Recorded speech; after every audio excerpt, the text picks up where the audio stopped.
racheta roșie care marca decolarea, nu mai spun că reprezenta mâna destinului care se întindea după unul sau după altul, care nu se mai întorcea la bază, cădea în ziua aia.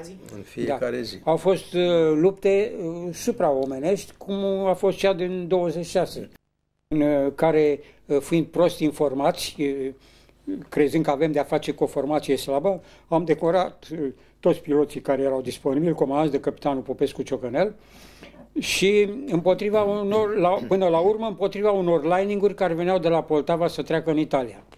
Așa zisele zboruri în Suveică. Zborurile în Suveică, în pendule, au făcut mai multe ca să economisească trecerea, să bombardeze de 2 ori la duș și întors. Informație subversivă, n-a fost ea. Cu Mucenica și cu Mălăcescu în stânga, luând înălțime, la aeroport am văzut arzând ceva jos și niște avioane care se învârteau în jurul lui. Și mi-am închipuit că este atac la sol, la Iveș. Am anunțat în radio, Popescu Ciocănel mai sus a spus, am văzut. Și eu cu Mucenica și cu Mălăcescu în stânga și în dreapta am picat și era vorba de niște lining-uri. Am prins un lining-uri și până la urmă am ratat trecerea, aveam prea mare viteză. A venit Mălăcescu, a ratat și el, dar Mucenica n-a mai ratat și l-a doborât. Văzând că din luptă se întoarce spre răsărit unul din lining-uri, m-am luat după el, trăgând, bineînțeles, și observând că din față, în sens invers, vin alte 8 lining-uri care se răstoarnă pe noi.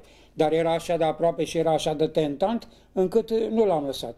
Și am tras și, într-adevăr, l-am doborât. Dar, în același timp, am primit loviturile celor din spate. Pentru că m-am uitat în sus, nu erau 20, cum ne-au spus, erau o puzderie de avioane, între pătrunse în toate locurile.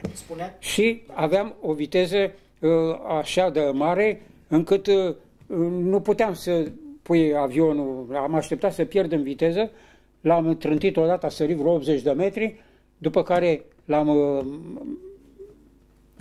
s-a oprit, avionul s-a oprit mult mai departe, am ieșit din el și am reușit să mă îndepărtez unde era un pom izolat acolo, urmând să urmăresc lupta celorlalți. Am fost fericit că am fost doborât, pentru că avionul meu a explodat, bunul meu avion pe care îmi venea chiar să plâng, și deasupra lupta se desfășura într-un ghem în care nu se mai putea apăra unul pe altul, pentru că era... Care vă bizuiați, spuneați că erau avionul și organizarea dumneavoastră. Da. Ce ne puteți spune împreună cu domnul Manu despre importanța pe care o avea acoperirea asigurată de coechipier? Avionul și coechipierul. Unitatea tactică de luptă a aviației este celula, sunt 2 avioane. Avionul trage numai în față cu tot armamentul, indiferent că ai un tun sau 3 tunuri și 2 mitraliere, nu poți trage nici în dreapta, nici în stânga. Ochești cu tot avionul și tragi tot avionul, urmând ca spatele să fie descoperit. Rolul acestui zbor cu coechipier, cu în celulă, este ca să poată apăra unul pe altul. Acești minunați coechipieri ai noștri, din care îl citesc pe domnul Manu, pe Mucenica, pe Mălăcescu, pe Lungulescu, și mulți alții, erau, cum să spun, ultimul înger păzitor, pentru că dacă capul formației intra la atac, coechipierul venea în spate și îl putea proteja ca să nu fie doborât în timp ce trage. Dar dacă coechipierul era atacat, atunci comandantul intervenea și îl deslipea pe foc, cum s-a întâmplat în lupta lui cu lining-urile pe Valea Buzăului.